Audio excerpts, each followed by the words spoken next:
right, let us move on to topic du jour, which is the Fargo City Commission race. The Fargo City election is sneaking up upon us. It is 2 weeks from tomorrow, and one of the real mysteries is who is going to be that new city commissioner. There are 6 candidates on the ballot.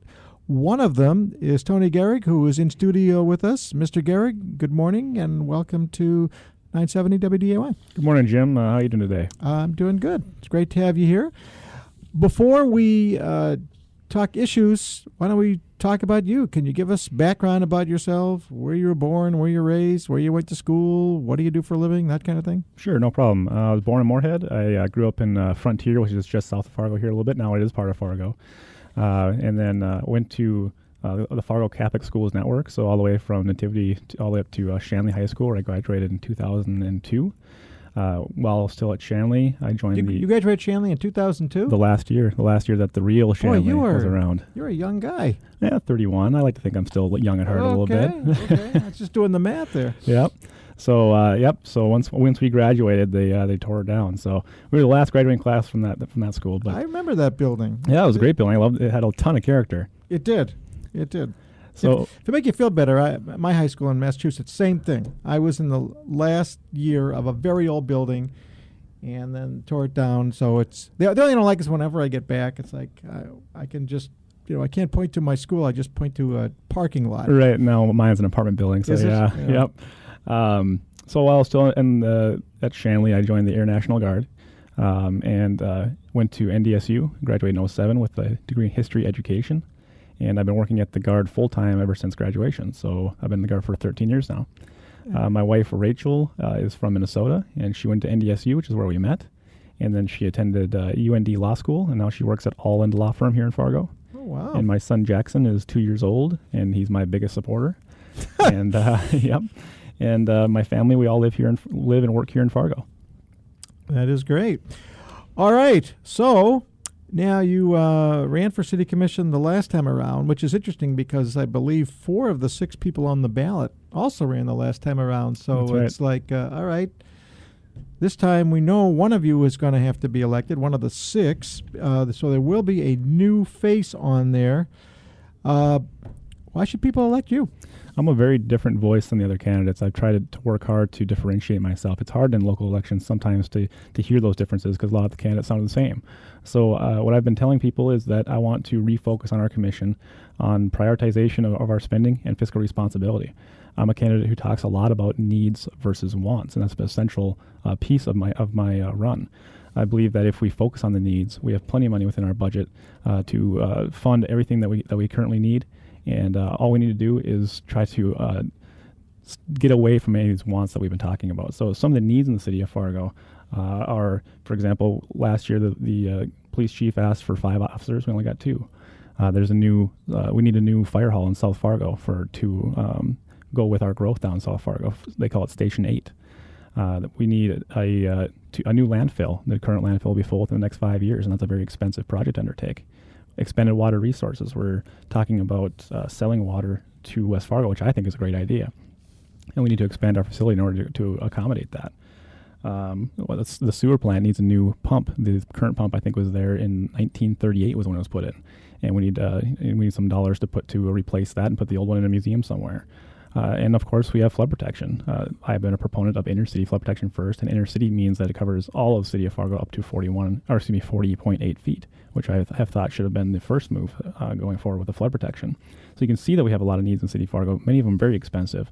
But instead, we have been seeing a lot of focus, and what we read in the newspapers a lot isn't these types of things. It is stuff like the convention center and the very expensive Fargo City Hall. Differentiating myself from the other candidates, I am the only individual who is opposing higher taxes. And where are those higher taxes coming from? Well, it's from the talk from this convention center. So in order to get the $60 million convention center, we're going to have to raise taxes in order to get that money. We also, this convention center will also be competing with our neighbors. Anyone who owns a convention space currently will be competing with the city for that business, which I think isn't a right move. And there are better options out there that I've put forth if we can get a convention center. And we can talk about that more. Well, we'll talk about it. By the way, I want to mention to the listeners here that you are more than welcome. In fact, you are encouraged to call in if you so choose to ask Mr. Gehrig a question or make a comment. Our phone number is 293-9000 or 1-888-970-9329, or you can send an email at talk@wday.com. All right, but seeing how we're on the topic of the convention center, so let's just figure out exactly where you're at. You do not believe we should be pursuing a new convention center at all? No, we should not be pursuing it as a taxpayer-funded building. This is another taxpayer-funded business that will compete directly with our neighbors, which is very expensive, and it will take up a lot of prime real estate in downtown Fargo, which is where I think it will go. I don't think that's the best option for it, but I think that's where it will end up. And it's also going to require higher taxes, which all the other candidates have said they support.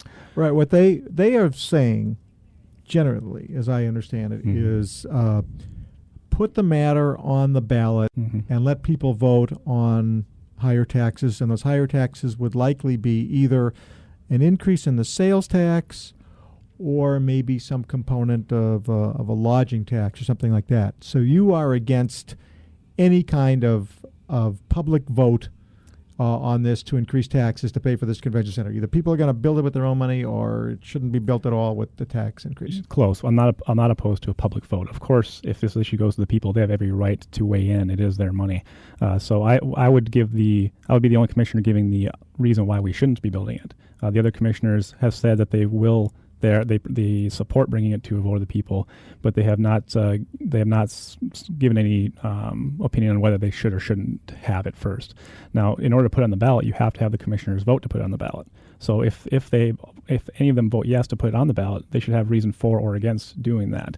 And I think it's a way for them to shirk away from the responsibility of that in order to say they're for or against it. It's an easy way for them to say, well, we'll just have the people vote for it. I'm not someone who will do that. I'll tell you my opinion. And not trick away from that responsibility. All right, so let's clarify. All right, so if you're in the city commission and the issue before you is, let's put this matter on the ballot, a new convention center, put it on the ballot, people will vote on whether or not to pay for an increase in the sales tax to pay for it. Would you vote to put it on the ballot? The simple answer is yes. I always believe that the people should have a vote on it. I would, however, at that time, give the reasons why I think that it should be voted down.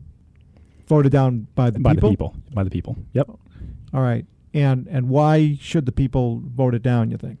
Because of the reasons I gave. The very expensive price tag, the fact that it'll take up prime real estate downtown, the fact that it'll require higher taxes, the fact that it will compete directly with our neighbors who own businesses with similar services. And we are back right here on the Mike Capel Show, 970 WDAY. Jim Shaw filling in for Mike today and tomorrow. Give us a call. Talk to Tony Gehrig, Fargo City Commission candidate at 293-9000 or 1-888-970-9329, or send us a text. talk@wday.com. Mr. Gehrig, we've heard so much about this convention center, and I don't mean to criticize Fargo, which is just a great city, but I just wonder, because it's cold and remote here, it's a wonderful community, but it's cold and remote. I mean, how many conventions are going to be coming here that wouldn't be? I mean, I don't know that I think we might be a regional destination, but I don't know if we're a national destination. Is there a way that this convention center can succeed, even if it's built? And if it is built, where would you like to see it go? Yeah, so I'll answer the last question first. I believe that the Fargo Dome is the most logical place to put this. If you're going to have, a convention center in downtown Fargo, you're going to have added issues of parking. How are you going to get semis in those streets? It's just not a great place to try to congest it, even more so with a convention center.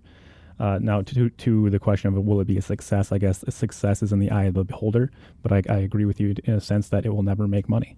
No one has said to this point, and even the report put out for the convention center said that it will be a money loser. And as you pointed out during the break, not just a money loser for the construction, but year after year, this will not operate within the black.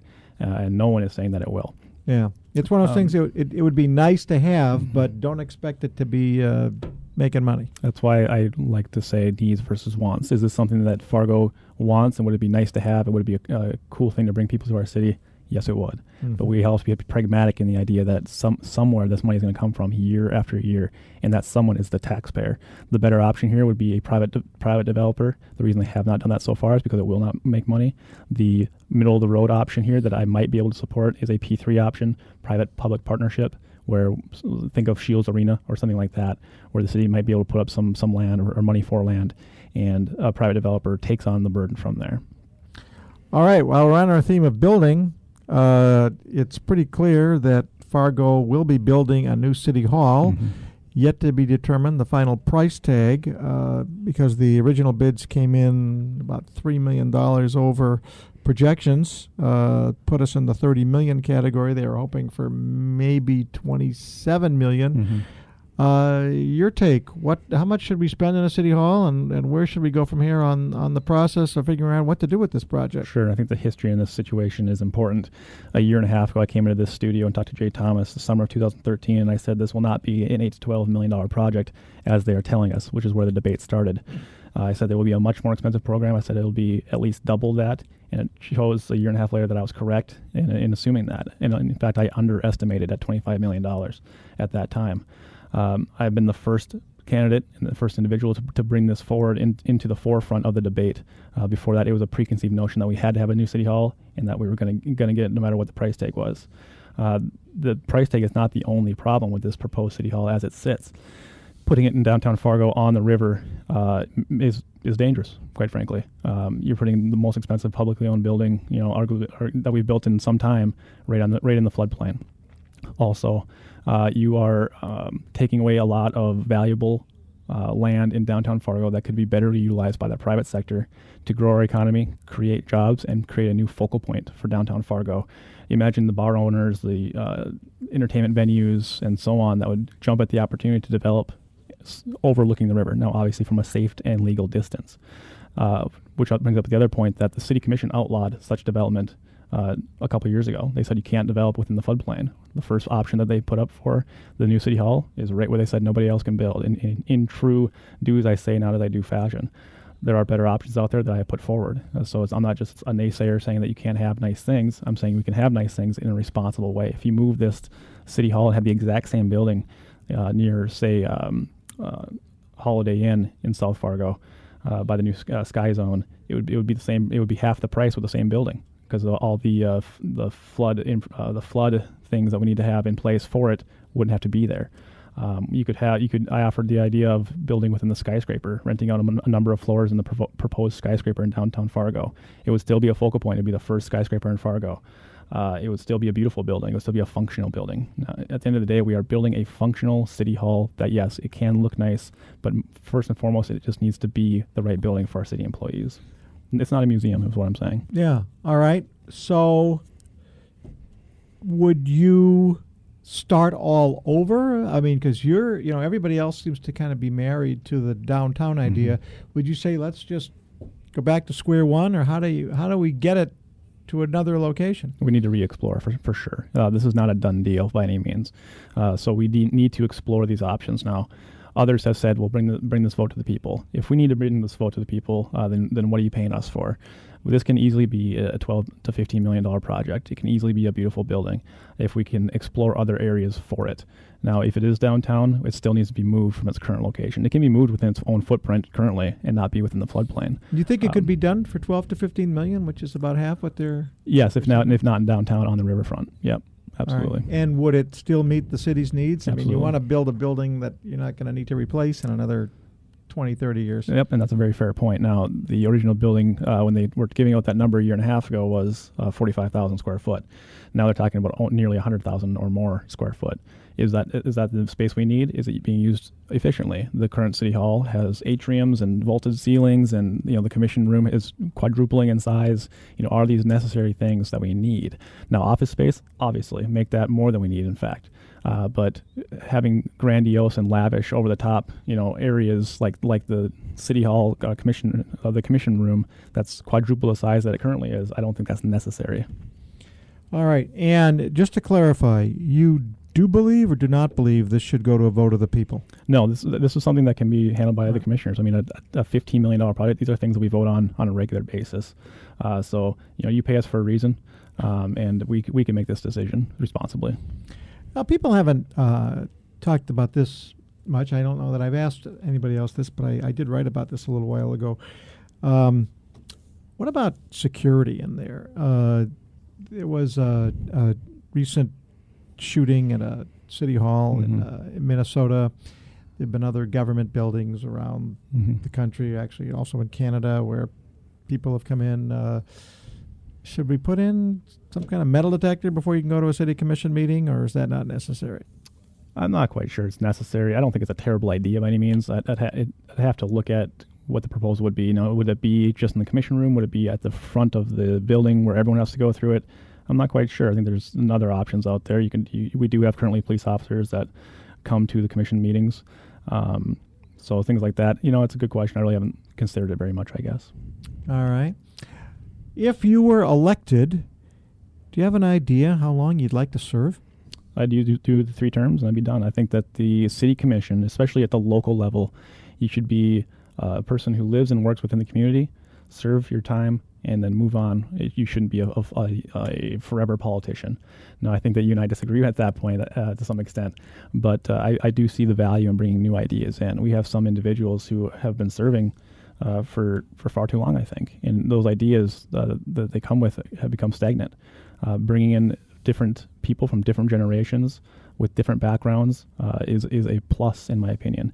And as you said in your op-eds and here on the radio, we're a different kind of city now. We're a growing city.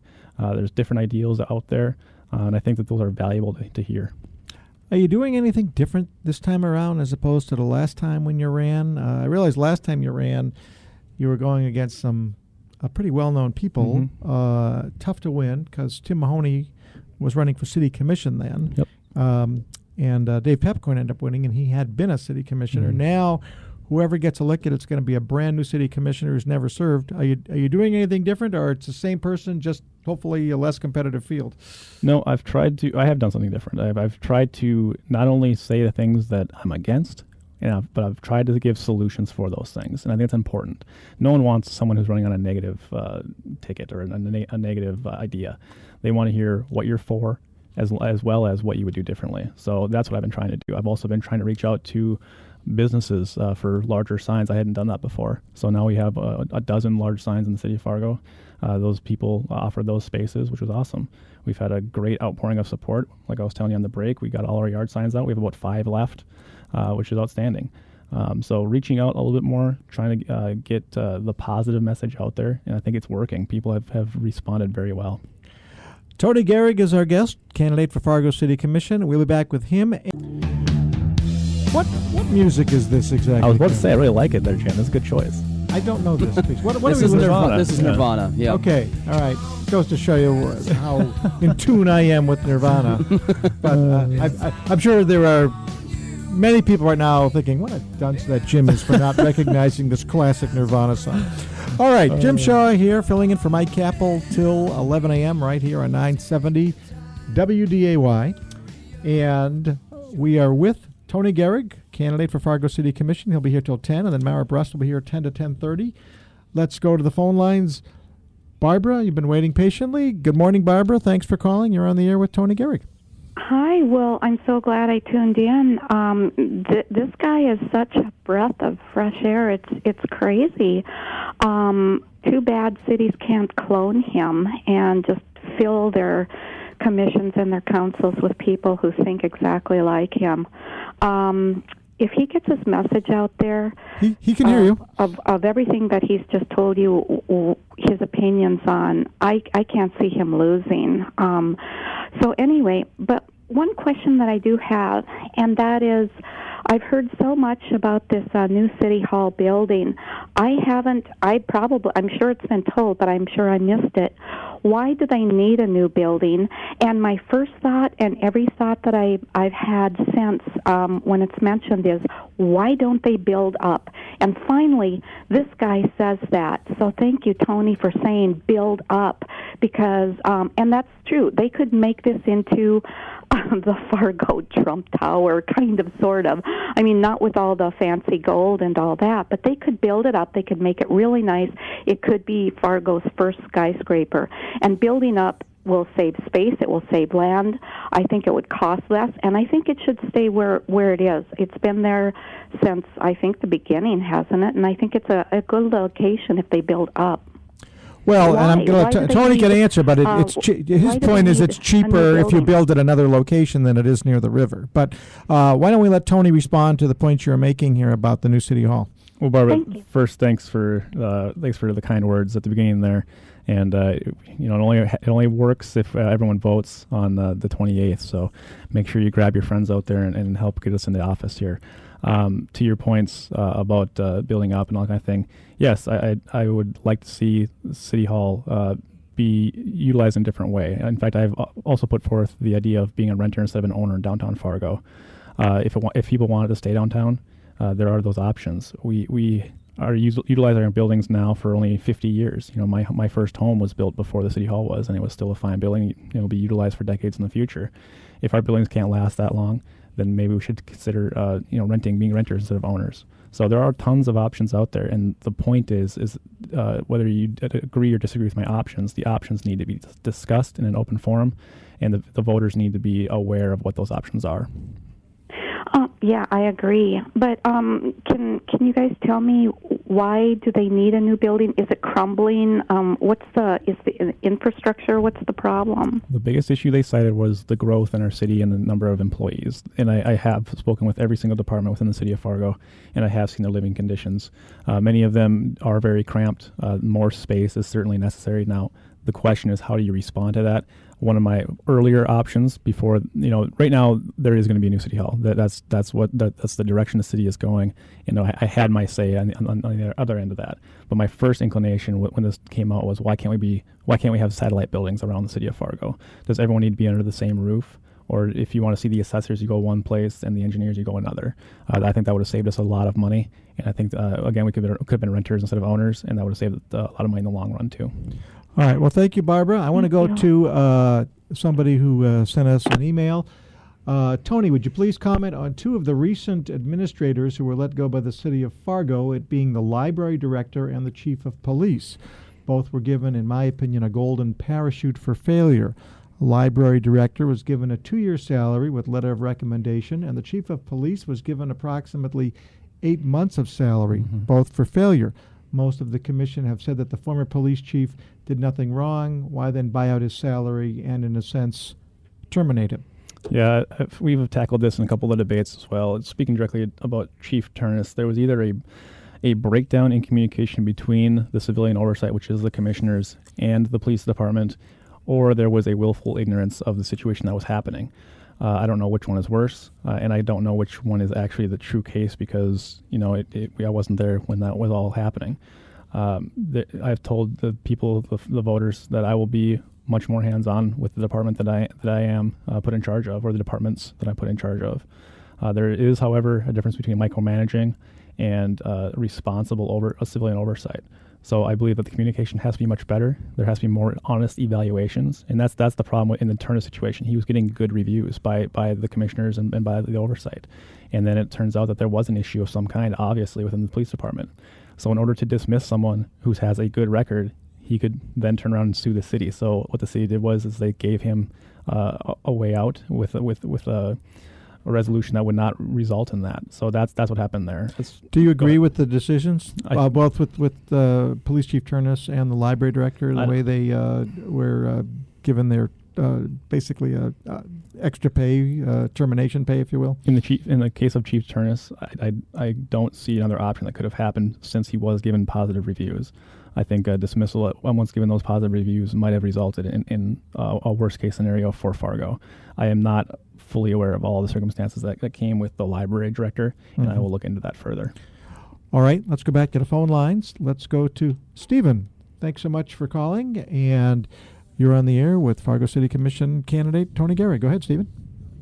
Yeah, Tony. I'm calling this morning because I know Mr. Wimmer has made this a big part of his campaign, is that he wants to have a more open type of commission. But yet when Mr. Wimmer was on the commission, I know I personally twice turned him in for violating the open records law, and the Attorney General found in my favor each time. And I'm wondering what you are going to do to keep it a more open type environment rather than all kinds of drug deals, cut behind closed doors. Absolutely. I'm the only candidate who offers his personal cell phone. If you were to call that phone number that's on all my flyers, on my webpage, on my Facebook page, my phone would ring in my pocket right now. When you email me at tonygehrig@gmail.com, that is me responding to that. I work for the people of Fargo, not the other way around, and I'll do everything in my power to continue that trend of responding to you personally when I become a commissioner. That's the only way I see local government working, and it's a lot of work, but that's what you pay us for. All right. And I got one more question. What do you think of this deal where people can say they're at the meeting when they're not at the meeting, and they're talking on the telephone from, 600 miles away or whatever, or they're at their lake cabin rather than coming to the meeting? Right. What do you think of that As deal? long as you can cast your vote in a responsible way, then I think it's prudent. Now, it would be something that I would make a practice? Absolutely not. Being in that room is what we were hired to do. So the rules are set the way they are, and that they are able to claim that they were at those meetings if they could phone in. So that's the paradigm we're operating under right now. All right. Thank you so much, Stephen. Appreciate the calls. Let's get to flooding, which I can't believe we haven't addressed yet. First of all, what about this diversion? Everybody kind of acts like this is a done deal, but there's one big component that hasn't happened yet, and that's that federal funding. So what happens if the federal government doesn't go along and give us that $800 million? Then what? I'm one of only two candidates who have said that if we don't get that federal funding, then we can't move forward with the project the way it is proposed. I'm not necessarily against it, a diversion project in theory. I do look at the price tag and say that's not right. $1.8 billion is nowhere near the cost of this thing. I talked to Daryl Vanyo, who's the head of the authority, and I asked him that question, $1.8 billion, is that the number? And he didn't say no, but he shook his head and he smiled. And I said, well, what is the number? And he said, I don't know. You think it's higher than $1.8 billion? I predict it to be double or more. Yeah, absolutely. $3.6 billion? I was thinking 4, yes. Yep. And I'll go on the record here with Jim Shaw and say that's what number I think is going to be. Well, how that number, could everybody be so far off? The same way they were so far off with the city hall. But that's a $25-30 million project. So you're off a few million is a whole different than being off almost $2 billion. And I got the same questions when I said it would be double for the city hall, Jim. So put me on record, and I've been right about these issues time and again, to include the bike lanes increasing in value as well, or in price tag as well. But back to the issue of will this get done? We have to be open and honest with the people of Fargo about what the price tag is going to be and where the funding is going to come from and what the hurdles are in the way. There are dozens of not only city and state level hurdles, but there are also federal hurdles, many of them. Well, so even if it's $3.5 billion, forget about. I mean, I don't see how it could ever. They're already trying to find ways around this. For example, they want a private-public partnership option, which means that we will pay, instead of paying for the Army Corps to do certain jobs, we'll pay for it locally with local contractors, and that should reduce dollars. So they're already looking for ways to reduce the cost because they know it'll be far and away above that $1.8 billion.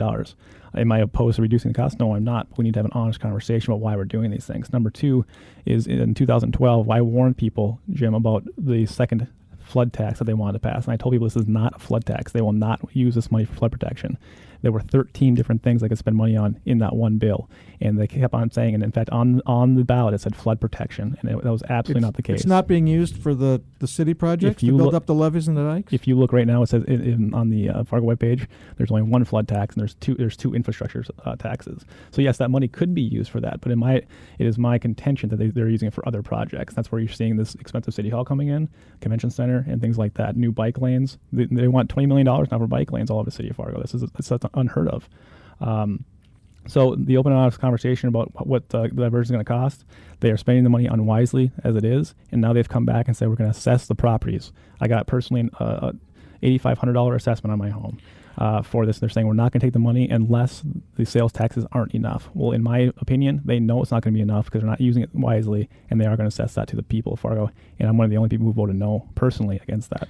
All right. I got one more flood question, and then we're going to go on the lighter side and ask you some other questions that have nothing to do with the mayor's race, and just to kind of get... And we are back with our final segment. It's gone by fast with Tony Gehrig, candidate for Fargo City Commission. I got one more quick flooding question, and then we'll hopefully have a chance to get to some lighter topics. All right. While the diversion, who knows how that's going to play out. Meanwhile, the city is working on building up dikes and levees on its own to protect the city and try to get people out of the floodplain. There's a lot yet to be done on that. More money needs to be raised. And also, not everybody has agreed to sell their homes, which is a must, so those homes can be moved or torn down to get the levees built up. I asked this to the mayor candidates. Do you believe if a homeowner rejects a buyout, then the city should employ eminent domain? Not in every case, but in some, yes. If they're the last home and we can put up a wall there, then yes. Now, does that mean I agreed with every single home that was bought out in the city of Fargo? No. I think a lot of those were buyouts for people who just because there was no other way that they were ever going to sell that house. All right, but what if a given home, if that homeowner doesn't sell and then that neighborhood can't be protected and those people are stuck in the floodplain, you think, would it apply in that case where you would do it? Okay. Yes. Now, speaking of inner-city flood protection, the comprehensive plan, and why I say the diversion will cost so much more than it has, when they proposed inner-city flood protection, the comprehensive plan covered the entire city of Fargo to 40.8 feet. And they said it would cost $100 million in 2009. Now, we have completed half that project, and going forward, in order to complete that project, we need $250 million. Mm-hmm. That means the price tag has tripled or quadrupled in that same time frame, which that I think is indicative of what the diversion will do as well. And I am one of the only candidates saying that we should focus on inner-city flood protection first, and let the diversion authority figure out whether they can do this or not before they start asking for more of our money. Well, where does that money come from? We're short on just the levees and dikes project, let alone the diversion, which is much more. So how do we pay for that? I want to focus on inner city flood protection first. So they're spending tens of millions of dollars, it seems like monthly, on this project, and that money could easily be used to get real, physical. You can touch it, you can see it. Flood protection for the city of Fargo up to 40.8 feet, which is our flood of record. Right. Is the sales tax in place? Is that enough, though? Or the current sales tax can cover that easily, yes. Okay. The current sales tax is going to raise about $700 million. Okay. All right. Let's go with that. All right. Now, just in the few minutes we have left from you, just to get you to know you a little better, even though this is nothing to do with what you'll be dealing with if you're on the city commission. So, what's your favorite movie? I have a lot of them. Recently, the Marvel... the X-Men and the Captain America and all those movies have come out. I really enjoy those. They remind me of my childhood and all those things. So I really like those. An older movie I like, Shawshank Redemption, is a kind of a darker one that I like a lot. So that's a fun one. Favorite TV show?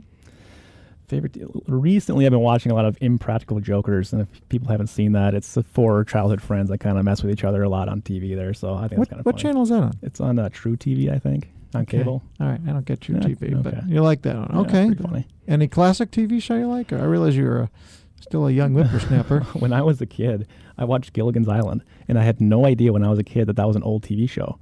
So when I would talk to my mom about watching Gilligan's Island, she would laugh because she would watch that when she was a kid, But back then, I used to love that show when I was a little guy. A lot of people love Gilligan's Island. My wife would watch it 24 hours if she could. Favorite sports team? I bet I know the answer, but favorite sports team? I hate to say it, but the Vikings. I'm a football fan, and I gotta go with the Vikes. What were you thinking? I thought you were going to say NDSU. Oh, yeah, that's a good choice as well. Yeah. Yeah, but but NDSU was too easy. Yeah. Because you went there and you're from Fargo, so I wanted to. Okay. I'm glad you chose another choice beyond that. Absolutely. Should the Vikings trade Adrian Peterson? They should trade him 2 years ago when he was at his prime, I think. Now I think we are stuck with him. I think we should take him and ride it because we're not going to get anything for him. When we trade him, we're going to get like a second-round pick, I think. So, or if we just let him go, then we just let him go and get nothing for him. So I don't know. So then keep him because you're not going to get true value? That's what I say. Okay. Favorite musical performer? Oh, could be a group, could be an individual. CCR. Fortunate Son is my favorite song of all time, so I guess I'll have to go with them. Okay. All right. You know who those guys are, don't you? You talking about Creedence? Yeah. I love Creedence. There you go. Yeah, if you're asking me current music, I'm clueless. if you go back 30, 40 years ago, I'm with you. All right. So, yeah, you can't go wrong with that one. Right. Favorite comedian? Ooh, there's a lot of good ones. Right now, Kevin Hart is really funny to me. I think he's Really? a funny guy. I just don't find him. I saw him on Saturday Night Live. I didn't think he was that funny. Oh, on stage, he's hilarious. He doesn't interview well. When he's on stage and he starts going, he's a really funny guy. Yep. Okay. Yep. Favorite food? Well, I'm on a diet too now, so you're going to make me start. Yeah, thinking about it. you are ridiculously thin. You know, that's just not fair for you to walk in and be in that kind of shape. Man. I mean, well, when are you going to look like everybody else? Right. I mean, pizza's the old standby, right? But like lasagna, my mom's lasagna, something like that. Awesome. Really? Yep. Is your mother still around to make it for you? She is, and she's excellent at it. She is? Yep. Okay. Is that a special occasion thing, or just whenever you go over there? When we do the family things, like it was my dad's birthday this weekend. So we all met at their lake cabin and had all the grandkids and everyone there. Mm-hmm. So she didn't have to cook. We actually cooked on the grill, but usually on occasions like that, she's the cook. Okay. Favorite book you ever read? Favorite book, 1984. Wow, I read that when it was before 1984. Yeah, Orwell. Yeah, very good. Yeah. That was well, good. You have passed all of the important tests here about who you are. All right, we've got 30 seconds left. Tell the listeners how to find you, how to look for you, find out more about who Tony Gehrig is. TonyGehrig.com, Tony Gehrig on Facebook, TonyGehrig@gmail.com. If everyone can remember, I'm the only candidate who wants to lower your taxes. I'm the only candidate who's opposed to spending on the wants over the needs. I'm the only candidate who's bringing up these hard issues, and I'm the most transparent and accessible. You can give me a call at 701-367-8013. Thanks for having me in today. Tony, it's a pleasure. I appreciate you being in here. Best of luck in the campaign. Hopefully our paths cross down the road, and let's see what happens on the 28th. Thanks.